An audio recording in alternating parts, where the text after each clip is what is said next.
You're listening to Subsound Radio. We bring you streaming and live broadcasting from the capital. This is the Ep4 podcast.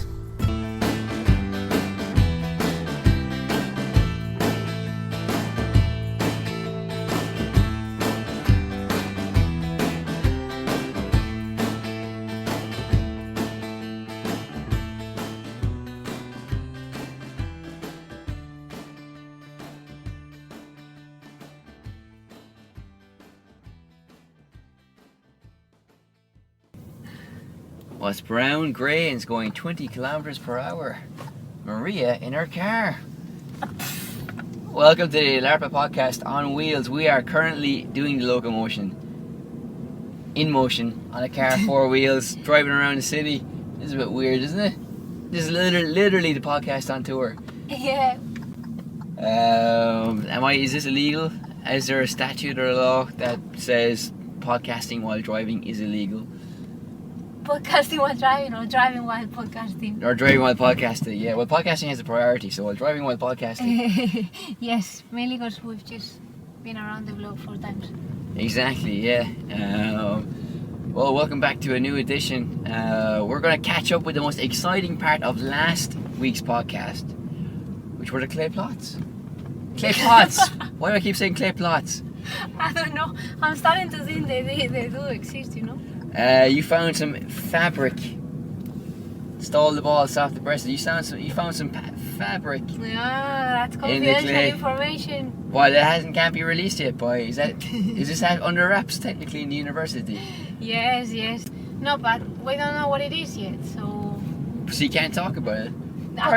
Probably some, you know, lecturer on day release, you know, kind of like doing like work experience, and their jumper from Primark got caught in the clay plot. That's basically what it is. Probably, yes. But I will confirm next week. Next week. When are the results in? Thursday. Okay. Because we'll be taking photographs, like macro photographs. Oh, really? Yeah? Yeah, and we'll see them. Sorry, this taxi driver just gave me, and we're getting a lot of funny looks from passing traffic because they see a microphone and people talking. I could just be holding this microphone. They don't know we're actually recording. They don't know we're recording. No. So until they had that information, it's quite judgmental. And the question of why we're doing this in the car, I don't know. For the crack. For the crack. Well, exactly. Well, we're coming up to this is essentially our Easter podcast. So what I do know is that part 2 is coming up momentarily after this musical traffic lights, Torrijas. If you don't know what they are, you're better off. Musical interlude. See you in part 2.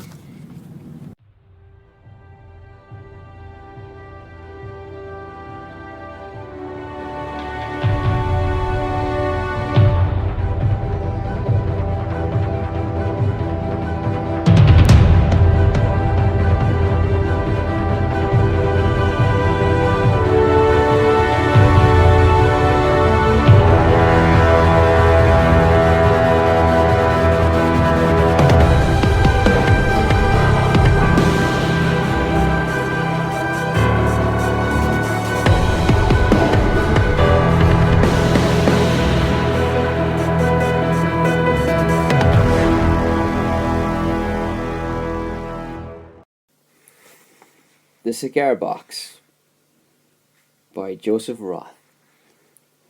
Even the world of dives has its symbols and its holy signs. A drum, for instance, is the emblem for a stout, respectable club with gold lace, and the sign of a burglar is a cigar box.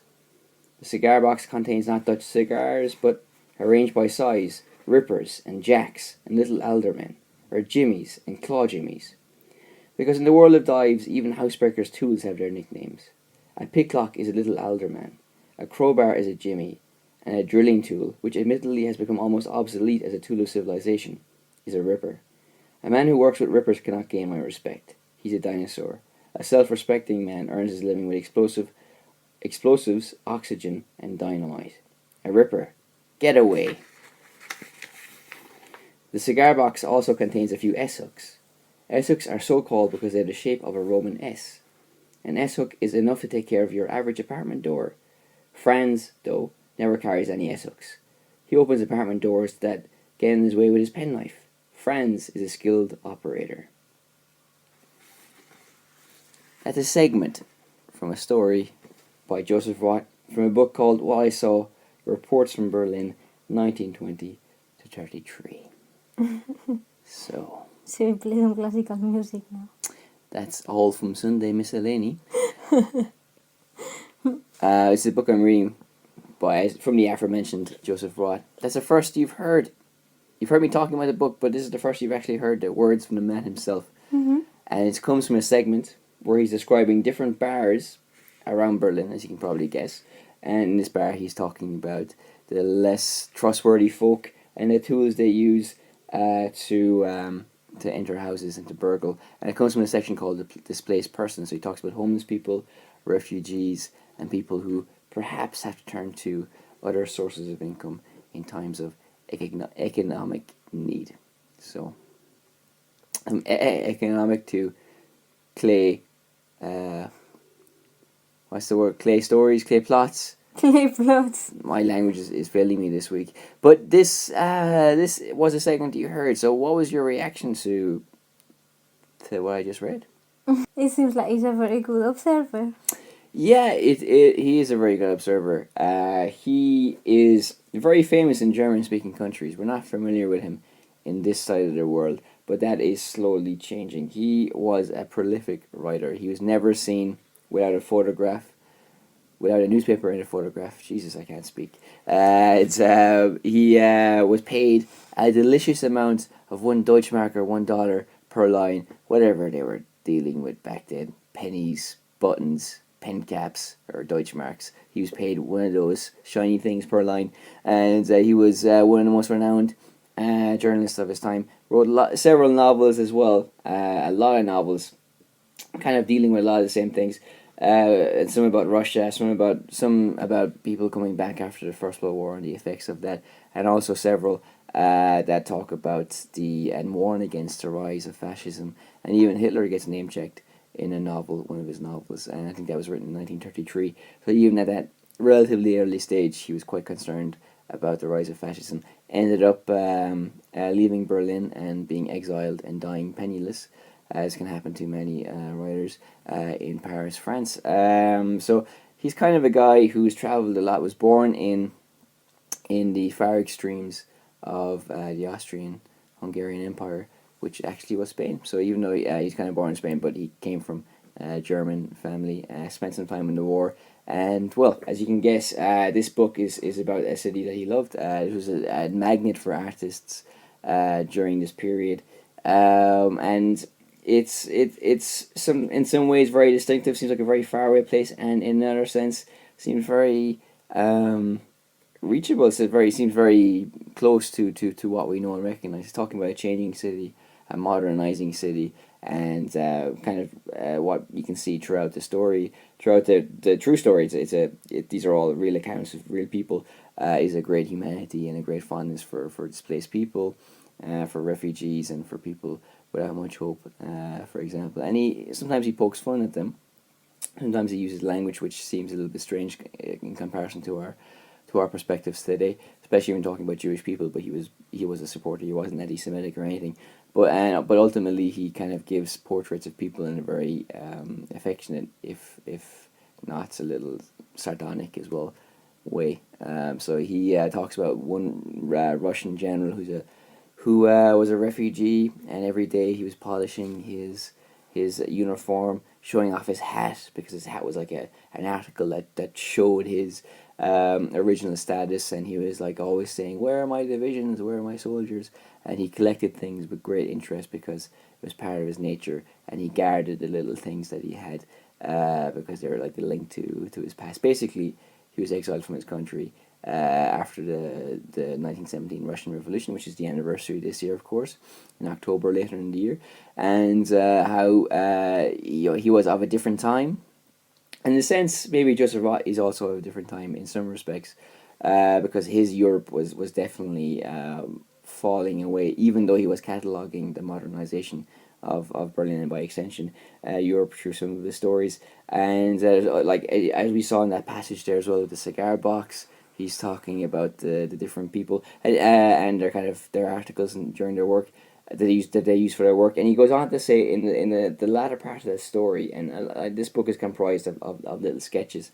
So chapters could be literally 3 pages long, and he's focusing on one aspect of a story and approaching it in a very different way. And he goes on to say in this story about the cigar box how the cigar box always had to be old. It always had to be filled with specific things, and how it was a big no-no if you entered the house without the proper equipment. So how even in this sketchy world you had a code of ethics, for example, and that's kind of something that runs throughout the book.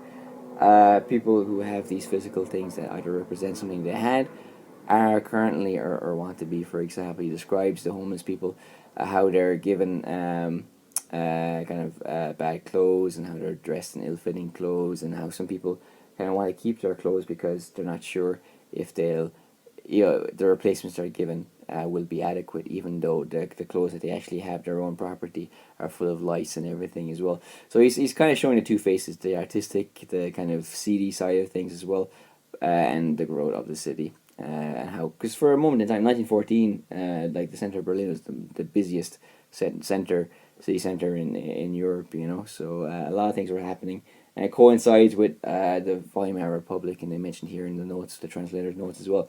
It was a republic that was a very weak republic, had to be held together, opposing the extremes of communism and fascism, and how it was a very brief moment in German history which eventually gave way to fascism, and of course the post-war period and modern united Germany. So it's a grand sweep, wouldn't you say? For example, it's an epic story. For example, well, I've only read half of it, so I haven't gone through the other parts of it yet. But what I have read so far, he talks about, for example, the Jewish quarter. So he talks about the Jews, and also as well about their attempts to settle in Palestine, which of course would come to fruition after the Second World War. And in some respects, it kind of can appear that he's not so fond of them. He's quite critical of them, but in other senses as well, he feels like that they deserve to have a place, or they don't deserve to be persecuted. Obviously, so he's speaking from a very humane angle when he's approaching the subject. But also he mentions how in Israeli news, or not, in Jewish newspapers, he's hearing about atrocities perpetrated against the Jews in Palestine by the Palestinians, and he's equating it to other conflicts around the world, and he's basically kind of predicting what's happening currently, where he's criticizing the Israelis and the Jews for acting out in violence to stop people perpetrating violence against them. So a lot of the rhetoric of modern times he's kind of referencing a little bit in these short passages. Of course, I mentioned displaced persons as well, refugees, and people who, we did a podcast before about a Salvados boat, which was helping refugees, African asylum seekers who are on little rickety boats trying to make their way to Europe. Mm-hmm. And one guy was talking about how much he wanted to work, and there's characters in this chapter as well who are just talking about their plans for the future and how they want to work, So, and also as well, there's a part called Traffic, which is part 4, which I'm halfway through, and he's talking about a guy who's been in jail for 50 years. He's released in 1931 maybe, or maybe the latter part in the 1920s. He's lost, basically, because the city has changed quite so much, but he's so much energy, he just wants to work, he wants to kind of get the grips with the city. So even though it's very alien and it's changed a lot, and there's cars replacing horses, the city itself has this energy that gives to the people, and that just makes people want to move, makes them want to work or to be involved in some way. So, well, What was the purpose of he's recording all these things? Is it because it's not a novel? He's describing things, but it's not a novel. No, this was a great period for newspapers all over the world. There were hundreds of newspapers. He loved newspapers. He even kind of criticized newspapers of the far right. Was he a journalist? He's a journalist, yeah, and he said, "I'm the only person who buys these shitty papers." So I think he just wanted to document everything. I mean, why did Neruda want to document all the plants and all the animals? It was just a compulsion that he had. And as I mentioned earlier, he was never seen without a newspaper and a photograph. There are not many photographs of him, but of all the photographs, he's holding a newspaper, and he wrote almost every day and about everything.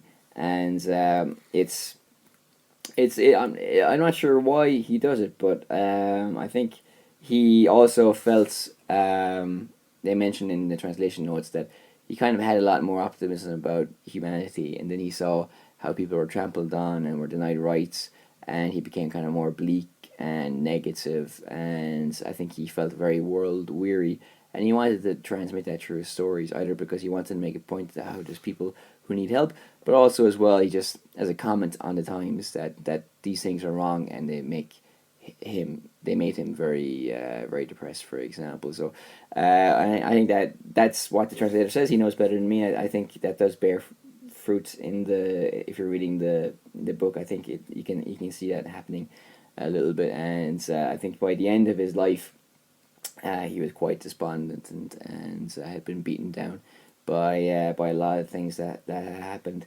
That he observed happening to other people, and things that he saw on a grander scale, such as I mentioned earlier, the rise of fascism as well. So he's a man who felt things very deeply and who felt things very sensitively, and I think seeing this inevitable turn towards the far right perhaps broke him in a little way. And it's refugees, homeless people. These are problems that just persist throughout the decades and never really get seemingly resolved. Though today, in modern times, obviously that's approached in most cases in a more humane way. Back then, I don't think treatment of homeless people or refugees was so humane or so advanced.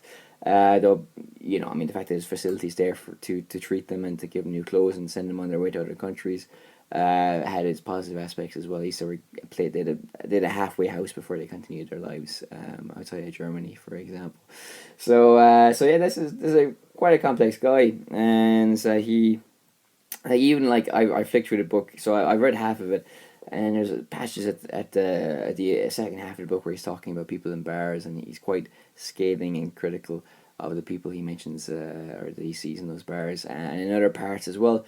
In some senses, you feel like he's criticizing them. He's talking about like a woman in one bar who has a gold tooth and she wants to show it off, so she kind of sits on some guy's lap and kind of holds her head back when she's laughing because somebody has to see it. And in some sense it's kind of like ridiculous.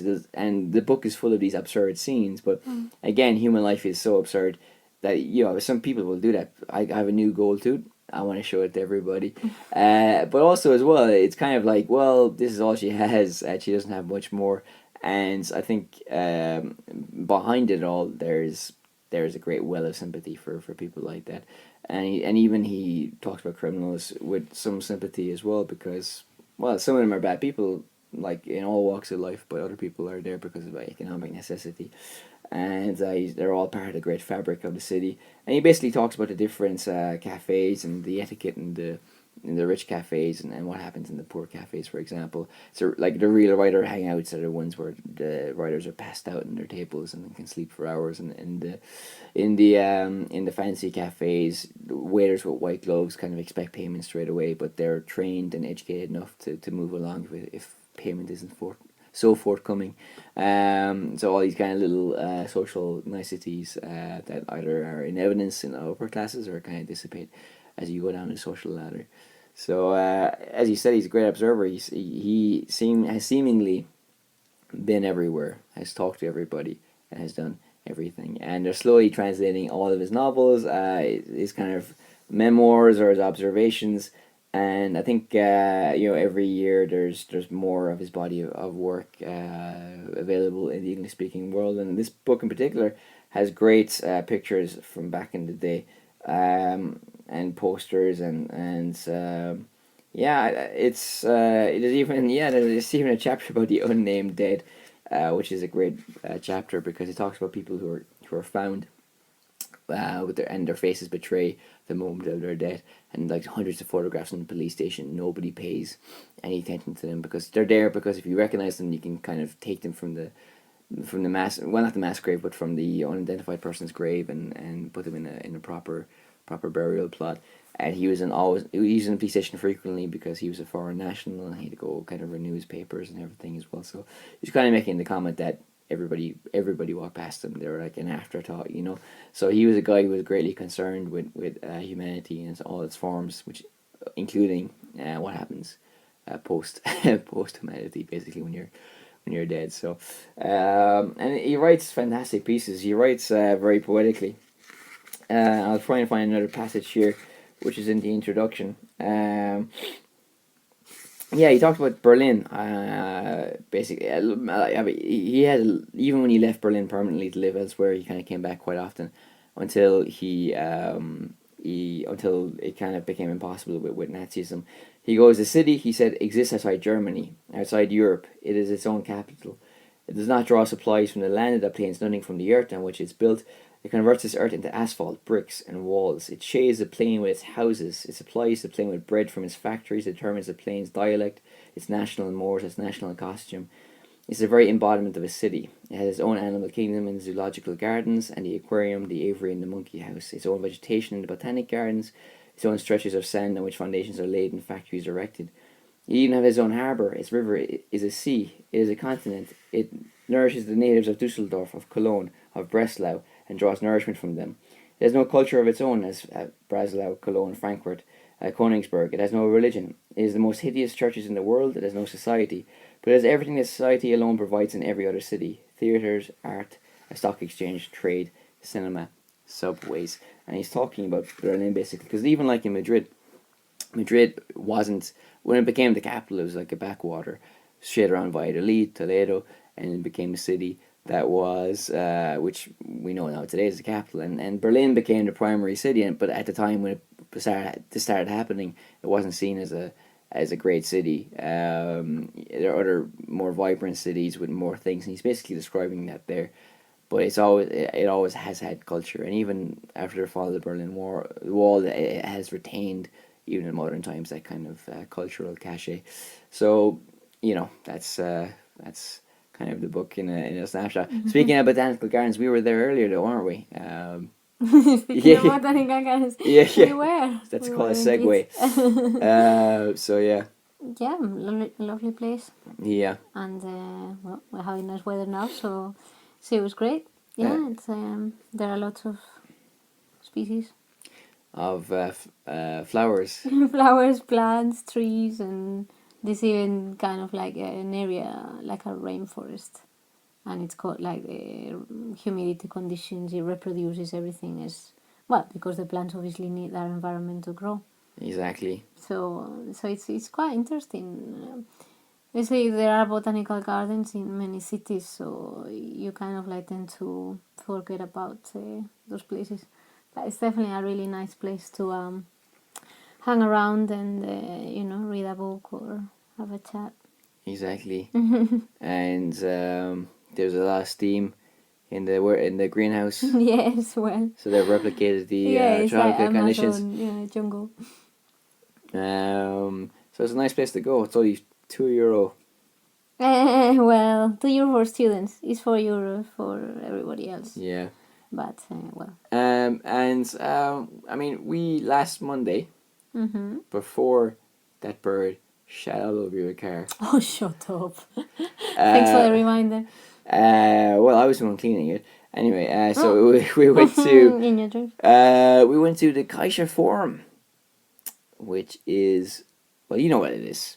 But for the benefit of our dear listeners, it's Kaiser's a bank. The Forum is like this kind of cultural space, like a museum. Yeah, well, an excuse for tax evasion. Well, exactly, yeah.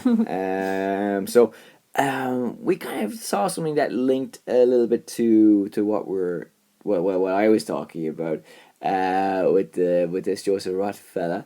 And we've been talking about cafe culture in general, kind of in the background, off air, because we do talk off air as well, about how, like, in England, for example, it was as part of this great intellectual tradition of discussion, debate, dissection animals. Isaac Newton dissected a dolphin or something in one of these cafes. It was kind of like a real thriving intellectual hub, and nowadays just Java and don't give it all away. Costa and Starbucks and free Wi-Fi. But can you explain to us, Dr. Correas, how the exhibition kind of can link in with this kind of global cafe thing that we've been kind of discussing? Well, Well, I'm not gonna explain very much because I think we can talk about this next week. Okay, we're out of time because somebody has to go. So we're gonna. Okay, I'm in trouble now. So well, we're gonna. Yeah. I'll stop I talking. think it's worth a podcast of its own. You're right. So well, without further ado, part 2 is over. Stay tuned for part 3, or as they say in Berlin, part 3.